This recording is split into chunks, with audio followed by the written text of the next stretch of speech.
in this series, I hope to teach you all the individual meanings of all these cards. But like, it's one thing to like know what each card means, and another thing to take like, okay, so this card means like balancing, and like the water behind it represents the a struggling situation or whatever, and you add it to something like this with like, okay, so there's a dude on a horse and he's got an emotional message, and like actually turn this into the answer of like, is my boyfriend cheating on me?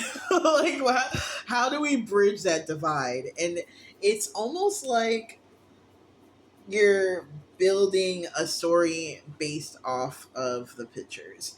And this is where intuition comes into play, because a lot of it is just kind of like making it up and guessing and doing your best and trusting that, like, that guess and that and all the other stuff and all the happenstance of picking these two cards and being the person that you are up until this moment, and your own trust and spirit and inviting spirit, that like when you make the shit up, that is actually right.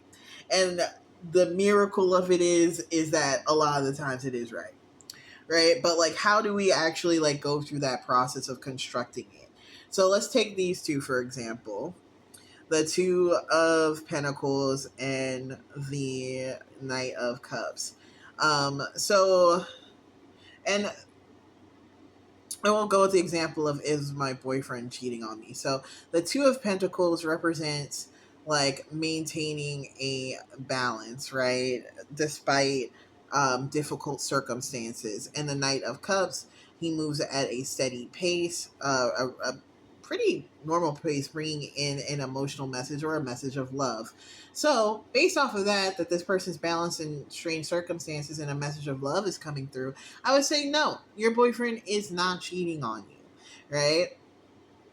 But these same two cards can deliver a bunch of different meanings based off of a bunch of different situations. And it's helpful to know all the different like symbolism and archetypes that come with each card, because they can help you construct a narrative for a lot of different questions that get asked. Also, you might look at the cards and feel drawn to a particular part of it, right? So let's say like the question was something like, what do I need to do to get ahead in my career? For a question like that, for whatever reason, I'm just drawn to this dude's hat. Now, is that a normal part of the card? Like, maybe someone's done a really deep dive into why this dude's wearing a hat. But because I'm drawn to that, I trust my intuition and trust that that's important, right?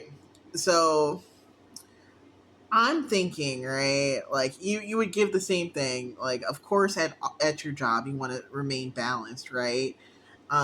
When you're like giving, like in this case, I see the knight as a presentation. Like he's bringing forth a message, right? So I'm getting that like you have a presentation coming up that you need to prepare for.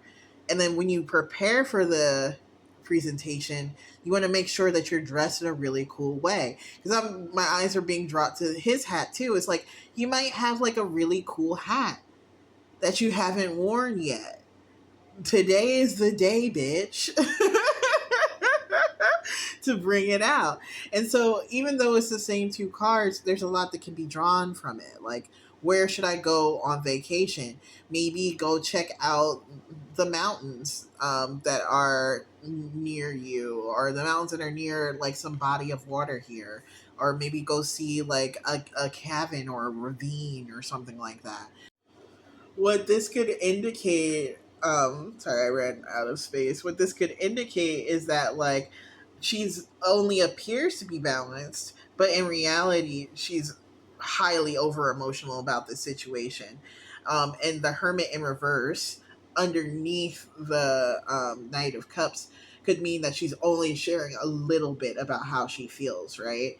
And so there's like, when you learn different spreads, each spread can tell you something different about like the way that the cards are interacting with each other in physical space. There's also certain spreads like the Celtic Cross, where each placement of the cards means something different. You can do readings where the cards represent the past, the present, and the future. So there's a lot about reading tarot cards that has to do with just literally like the placement of the cards themselves, and they all kind of come into play the more you learn about which each card means. So yeah, we're getting into it.